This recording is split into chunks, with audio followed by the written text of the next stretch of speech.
Self-deception.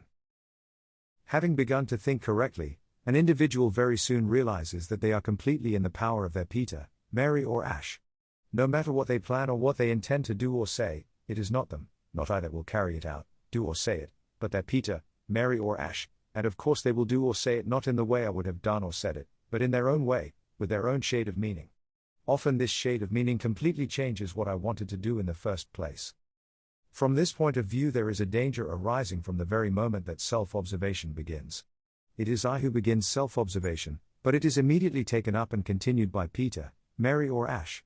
However, Peter, Mary or Ash from the very onset introduce a slight alteration into this self-observation, an alteration that seems to be quite unimportant, but which in reality fundamentally alters the whole thing. Let's then suppose for example that a person called Aubrey hears the description of this method of self-observation. They are told that one must divide themselves into me or I on the one side and Peter, Mary or Ash on the other side. They divide themselves literally, as they hear it. This is I they say, and that is Peter. Mary or Ash they will never say Aubrey, as they find that unpleasant, so will inevitably use someone else's surname or Christian name. Furthermore they call I whatever it is that they like in themselves, or at any rate what they consider to be strong, while they call Peter, Mary or Ash what they do not like, or what they consider to be weak. On this basis they begin to reason in many ways about themselves, quite incorrectly of course, from the very beginning, since they have already deceived themselves on the most important point, and taken not their real self, that is they have taken not Aubrey, but the imaginary Peter, Mary or Ash. It is difficult even to imagine how often a person dislikes using their own name in speaking of themselves in the third person. They try to avoid it in every possible way, preferring to call themselves by another name, as in the instance described. They derive an artificial name for themselves, a name by which nobody has ever nor will ever call them, or they call themselves simply he or she and so on.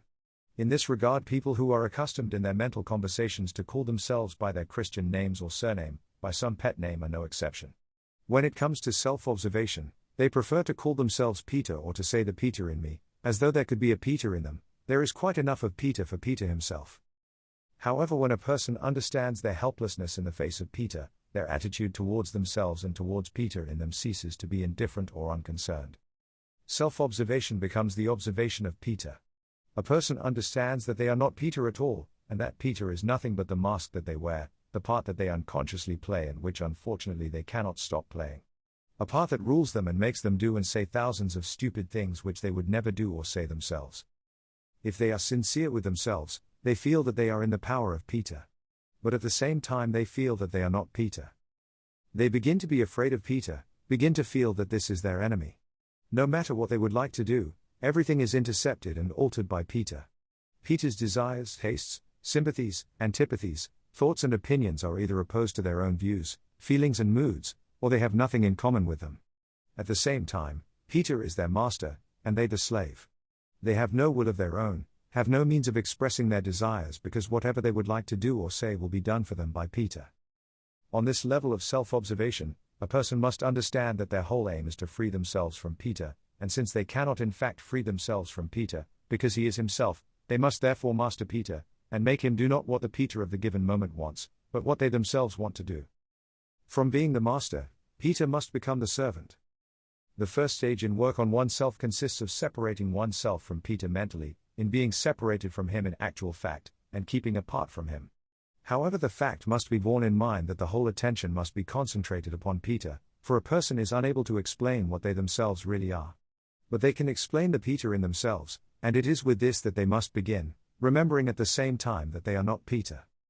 The most dangerous thing in this case is to rely upon one's own judgment.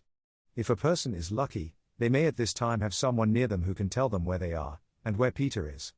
However, they must above all trust this person, because they will undoubtedly think that they understand everything themselves, and that they know where they end and where Peter begins. Not only in relation to themselves but also with regard to other people, they will think that they know and see their Peters. All this is of course self-deception. At this stage a person can see nothing either in relation to themselves or to others. The more convinced they are that they can, the more they are mistaken. However, if they can be even the slightest bit sincere with themselves and really want to know the truth, then they can find an exact and infallible basis for judging first about themselves, and then about other people. However, the whole point lies in being sincere with oneself, which is by no means easy.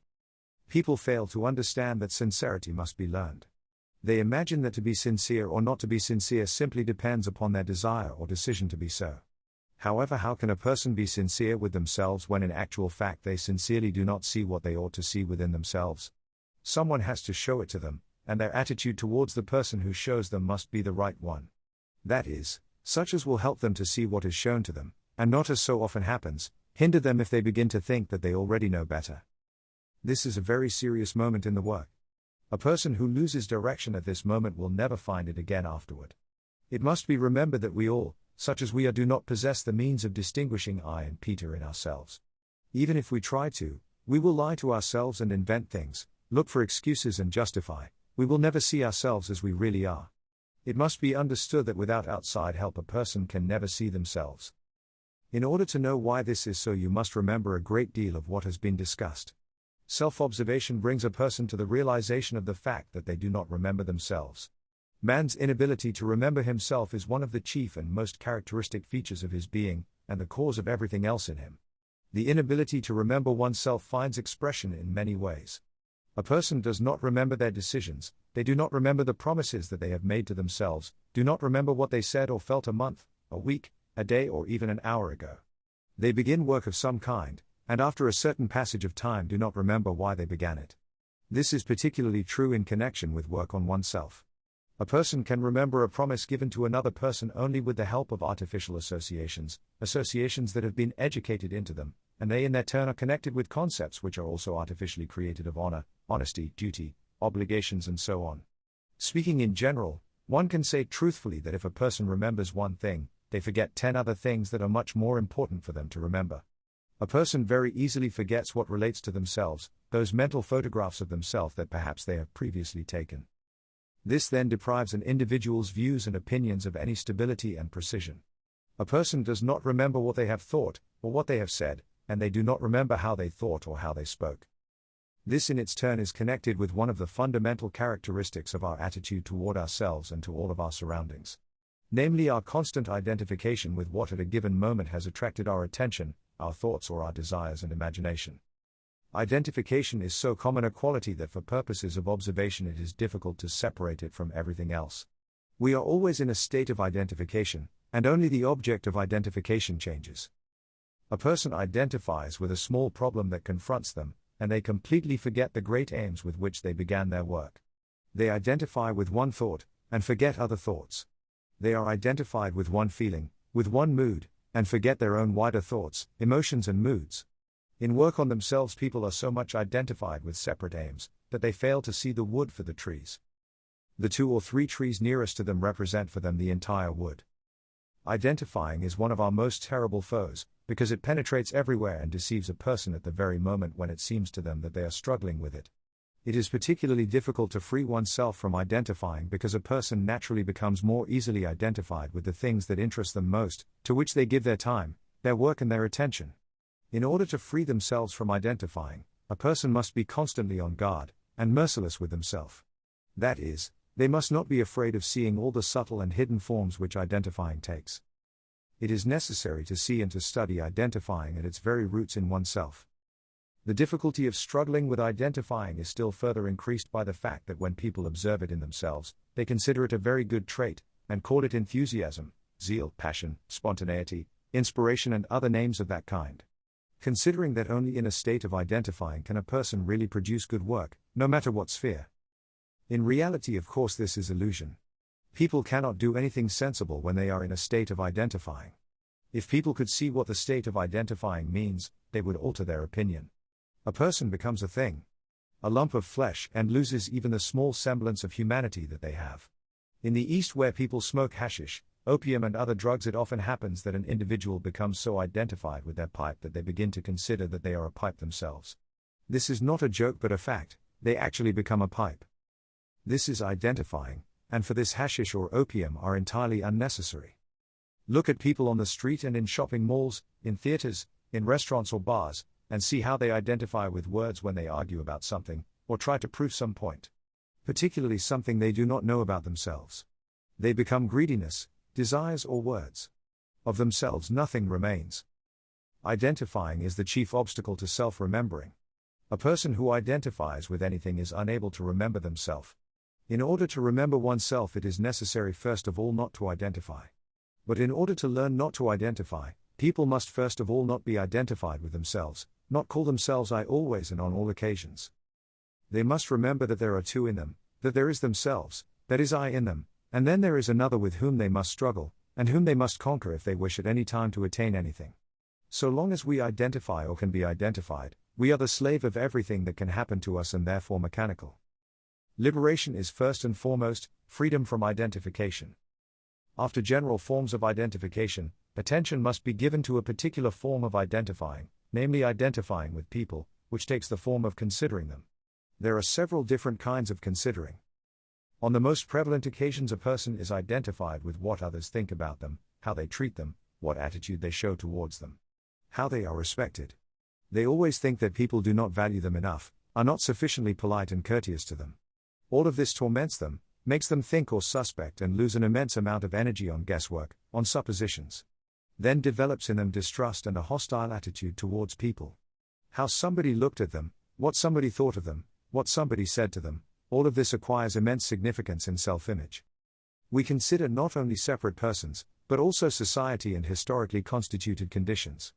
Everything that displeases us seems to be unjust, illegal, wrong and illogical or discriminatory. The point of departure for our judgment is always that these things can and should be changed. Injustice is one of the words in which considering often hides itself. When a person has convinced themselves that they are indignant with some injustice, then for them to stop considering would mean reconciling themselves to this injustice. There are people who are able to consider not only injustice or the failure of others to value them enough, but who are able to consider, for example, the weather. This seems ridiculous but is a fact. People are able to consider climate, heat, cold, snow or rain and can be irritated in such a personal way, as though everything in the world has been specially arranged in order to give them pleasure, or on the contrary to cause them inconvenience and unpleasantness. Believe that certain races or religious groups have been formed simply to thwart their aims or deprive them of privilege, something to which they feel entitled. All this and much more is simply a form of identification. Such considering is wholly based upon requirements. A person inwardly requires that everyone should see what a remarkable person they are, and that they should constantly give expression to respect, esteem and admiration for them. For their intellect, their appearance, their astuteness, their wit, their presence of mind, their originality and all the other qualities ascribed to themselves. Requirements in their turn are based upon a fantastic notion of themselves, such as often occurs with people of modest appearance. Various writers, actors, musicians, artists and politicians are almost without exception sick people. What do they suffer from?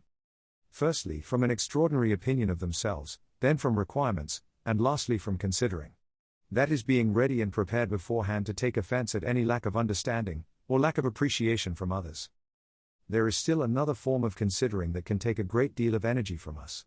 This form starts with a person beginning to think that they are not considering another enough, that this other person is offended with them for not considering them sufficiently. They then begin to think themselves that perhaps they do not think enough about this other person, do not pay them enough attention, or do not give way to them enough. All of this is simply weakness. People are afraid of one another. Unfortunately, this can lead very far. Many such cases are evident, and in this way a person can finally lose balance, if at any time they had any in the first place, beginning to perform entirely senseless actions. They get angry with themselves and feel that it is stupid and cannot stop, whereas in such cases the whole point is precisely not to consider. It is the same, only worse, when a person considers that in their opinion they ought to do something, when as a matter of fact, they ought to not do so at all.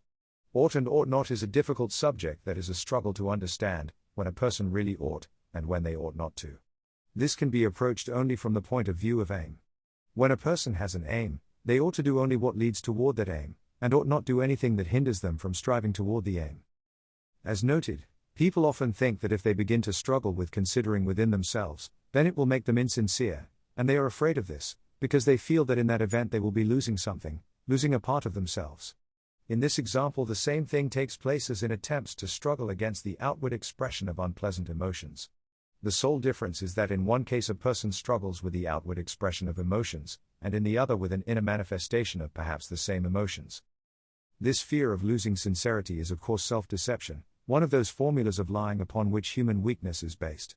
People cannot help identifying and considering inwardly, they cannot help expressing their unpleasant emotions, simply because they are weak. Identifying, Considering and the expression of unpleasant emotions are all manifestations of their weakness and impotence, their inability to control themselves, their lack of self-will. However, not wishing to acknowledge this weakness in themselves, they call it sincerity, or honesty, and tell themselves that they do not wish to struggle against sincerity, whereas in fact they are simply unable to struggle against their weaknesses. Sincerity and honesty are in reality something quite different.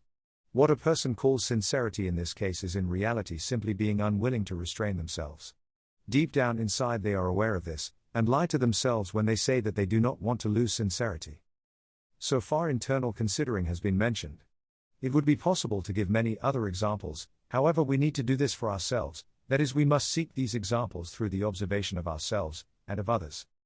The opposite of internal considering, and what is in part a means of fighting against it, is external considering. External considering is based upon an entirely different relationship towards people than internal considering. It is adaptation towards people, to their understanding, and to their requirements. By considering externally one does that which makes life easy for other people, and for themselves. External considering requires a knowledge, an understanding of our tastes, habits and prejudices. At the same time external considering requires a great power over oneself, a great control over oneself. Very often one desires sincerely to express, or somehow or other to show another person what we really think of them, or feel about them.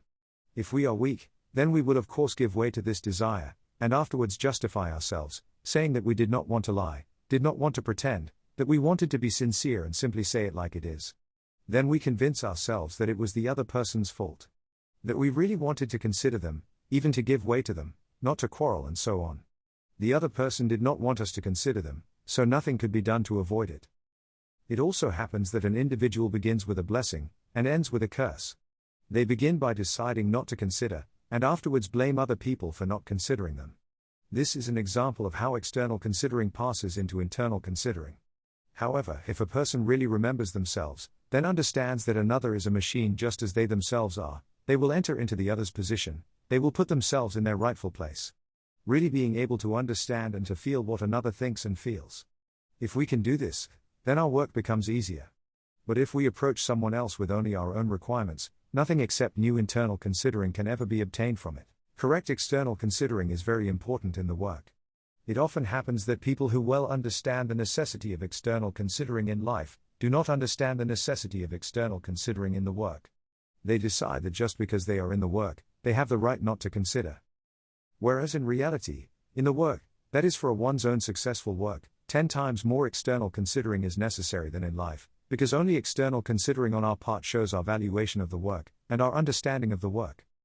Success in the work is always proportional to our valuation and understanding of this. Remember that work cannot begin and cannot proceed on a level lower than that of the observatal, that is on a level lower than ordinary life. This is a very important principle that for some reason or other is easily forgotten. However, we will speak of this further.